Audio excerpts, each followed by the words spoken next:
can hold my body down. There ain't no grave can hold my body down. Cam did score 3 total touchdowns and also had a big celebration at midfield after a long rushing touchdown in the middle of the game. So, Shannon, did you like the celebration or have a problem with it? I didn't like it. I thought it was a bit too much. I thought it was a look at me moment. It's funny because out of all the things that they can talk about, they choose to talk about the most irrelevant thing in the game. Ever since Cam Newton has been in the league, he's a dude that loves celebrating. So this is basically his brand. They brought Cam in the middle of a playoff picture, and Cam made that moment about him. If he wanted to take all of his teammates, I probably would have been a little more accepting of it. I like how the media tries to act like they're the parent and these players are the kids. He would have been more accepting of it. I respect what Shannon Sharpe has done in the NFL, but with all due respect, why should Cam Newton care about your approval? Cam Newton is on an offense that he just learned. Cam Newton was told that he was washed up, and he constantly is being told that. What makes you think that he will not have a chip on his shoulder? And I am shocked that Shannon Sharpe is mad at this because basically Shannon Sharpe, in his entire career in the NFL, he played with the chip on his shoulder. But that wasn't the time. And I've been Cam's biggest supporter from the day he stepped foot in the NFL. But I did not like this because at this time, it's not about you right now, Cam. Even though I typically like Shannon Sharpe as an analyst, I believe that this was a bad take by him because technically the Panthers did kind of make it about Cam Newton because they're the ones that reached out to him. The Panthers were the same offense that could not even score against the Giants. And isn't the media funny? They're the same people that got mad at Jay Cutler for being too boring, too unenthused, too not involved with his team. Then you get somebody who's overly involved. Oh, you're too involved. It makes no sense. Your team is smack dab in the middle of a playoff run. Smack dab in the middle of a playoff run. And to take that time, that opportunity right there is that I didn't like it. I didn't think it was called for. I didn't think it was necessary at that moment. You could have, put the ball down the end zone, did your Superman thing, but just to run to the middle of the field, no, I didn't like that at all. Don't you think it's kind of funny how he's upset with Cam Newton for celebrating in the middle of the field, but when it came to LeBron James, Shannon Sharpe gave LeBron James the benefit of the doubt when he had that technical foul. Exactly. But I mean, Skip, he was back. He was back home. Him getting in the end zone, the crowd is going crazy. That's enough, right? I would have thought so. But clearly that's not what he thought. You know, it's funny how they try to make it seem like Cam Newton is this selfish player, and not once did they talk about Cam Newton's press conference. But characteristics as a team, we got to be better. Third down. Got to have his situations. And Coach had his, keys to victory that we didn't execute. Already there, he's admitting that he has to play a better game. His team has to play better as a team. I did challenge the fans. The fans came, they saw, and, they supported.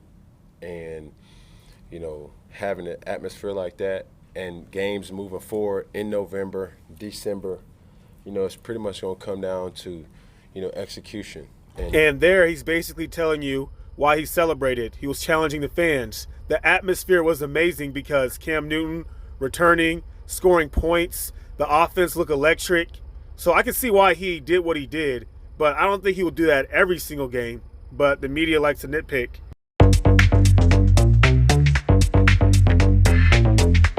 Boom. Getting the crowd jumping when the defense is on the field. It was something to see and something to witness. I was thoroughly impressed. By the way, he played his butt off. I thought that game plan from Joe Brady was phenomenal. You couldn't have scripted a better opening drive, touchdown pass on a fake quarterback draw. Everybody converges, and he just dumps a ball over the top to DJ Moore. It was so sweet. Mark Sanchez and Tony Romo ended up being better commentators than they were players, but that's just my opinion.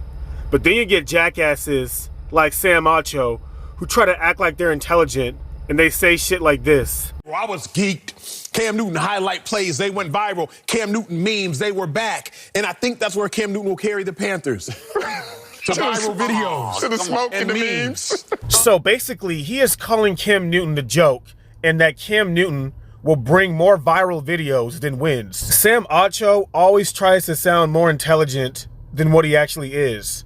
This dude says a lot of things that does not make a lot of sense. The only quarterback that has been memed more than Cam Newton is Sam Darnold. Go online, go on Facebook. People are always talking about how Sam Darnold is seeing ghosts. And Sam Darnold is not even playing. Sam Darnold had a chance to save his career in Carolina, and he fails. Cam Newton balled in that game, and nobody can take that from him. Cam Newton balled. I love seeing Cam Newton out there. I was tweeting about it. I was texting about it, all of the things. That's just cover. But the game of football, my problem is, dang it comes down to wins and losses. One, this was Cam Newton's first start in almost a year. Two, the Washington football team is actually a good team. Do not let their record fool you. They just came off beating the Tampa Bay Buccaneers, and the Buccaneers had a 2-game losing streak. So it's obvious that football is about wins or losses, but it's more about how you recover. And you cannot put that whole blame on Cam Newton, because that game, the defense did not really play well. Sanchez, I'm thinking about 3. The number 3, because there were 3 4th and 3s. You were there. You were in the booth. You saw it firsthand. I talked to Sel about it yesterday. Taylor Heineke had the first 4th and 3. In case you don't remember, I know y'all got the clips. Y'all can run it as you see fit.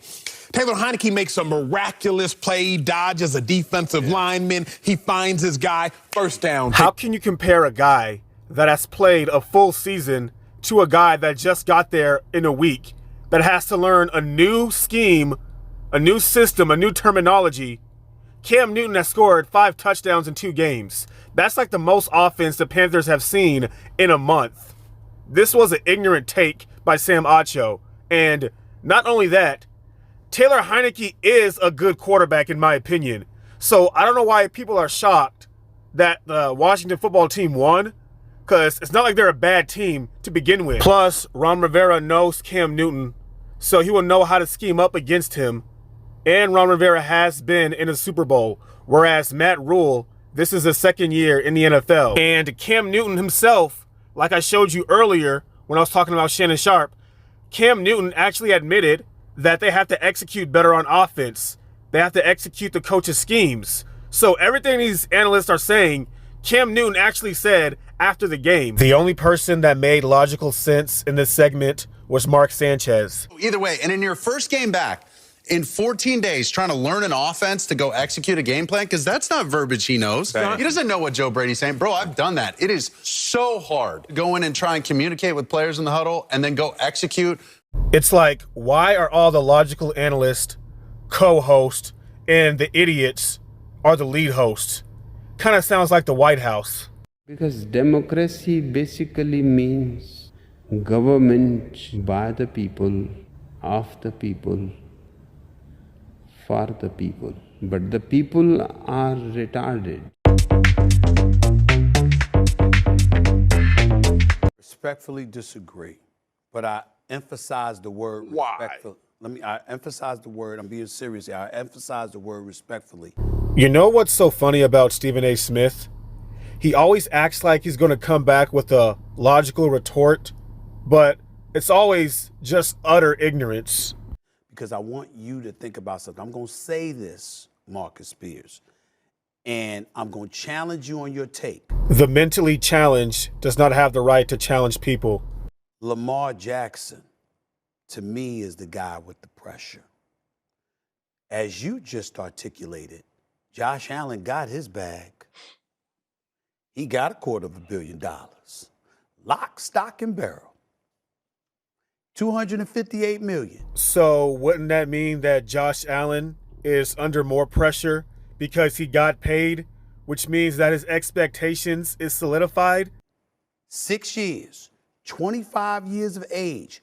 And by the way, he also has something else that Lamar Jackson doesn't have. Already a berth to the AFC Championship game. Yeah, and Case Keenum has something that Matthew Stafford doesn't have. An NFC Championship appearance.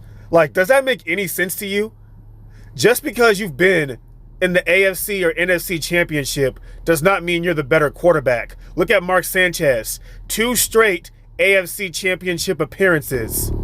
This is why, if I was on the show, The amount of roasts I would send to this man would be ungodly. That's why I have a small YouTube channel, and some things just aren't meant to be. Because if I was on the show, I'll explain to Stephen A. Smith in great detail that the Bills' home field advantage and the weather got them through the playoffs. Look at when they faced the Colts and Rodrigo Blankenship missed a field goal, which was a huge factor in that game. The same thing with Justin Tucker when he missed his 2 field goals. That was a huge factor in that game, plus the high snaps. And Josh Allen did not play well against the Baltimore Ravens. He didn't. Even Bills fans know that. And how did he get there? He beat the Indianapolis Colts last year. So I guess Mother Nature does not get credit. And then after that, he beat Lamar Jackson. And Mark Sanchez beat Tom Brady and Peyton Manning in the playoffs. What is your point? And the Baltimore Ravens. And so when I look at it from that perspective, I'm sensitive to the fact that we got a Baltimore Ravens team that can't stop the pass. I'm sensitive to the fact that from a weapons perspective on the offensive side of the ball, they go essentially where Lamar Jackson takes them. Between Stephen A. Smith, Ryan Hollins, and Doug Gottlieb, they are the 3 worst analysts that I have ever seen. Luckily, Ryan Hollins is not on this show anymore or does not make any appearances. Stephen A. Smith is literally saying that Lamar Jackson is under more pressure than Josh Allen because Josh Allen beat him in the playoffs last year. Dude, last year is over. Last year is finished. It's this year. And this year, Lamar Jackson is having his best season with the most injured roster in the league. And he has not gotten paid yet. He is under less pressure. Josh Allen, 1, has gotten paid. 2, his roster is healthy.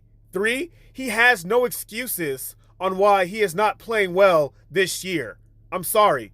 Josh Allen does not have any excuses. He is under pressure. Like Swagoo just said, it's obvious that Stephen A. Smith is a guy that does not think outside the box when it comes to analyzing players. He is extremely close-minded, very close-minded as an analyst, and he should not be a lead analyst.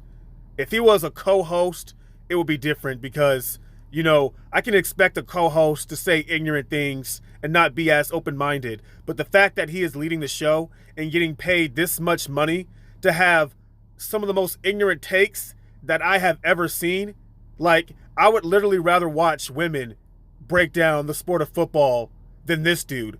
And I'm not even sexist, but I'm just saying, like, I've seen women make more logical analysis on Lamar Jackson than Stephen A. Smith has. Mina, remember when I showed you my last video? She literally is not even on the show, and she made way more logical analysis than Stephen A. Smith had. Matter of fact, I wish she was the lead analyst on the show instead of him, because I don't even watch this show. I only watch it to make videos for you guys, because really, if I didn't have a channel, I would never watch the show. It's too ignorant. Like, it insults your intelligence, especially as a guy who has played football in high school, who has been around football for so long, and to hear people like Stephen A. Smith just blabber nonsense, it's just a insult to your ignorance. It's kind of like the Madden game. It gets worse every year. Just like Stephen A. Smith and ESPN, they get worse every year. Game over! Happy Thanksgiving. Nigga. We don't care, we don't care.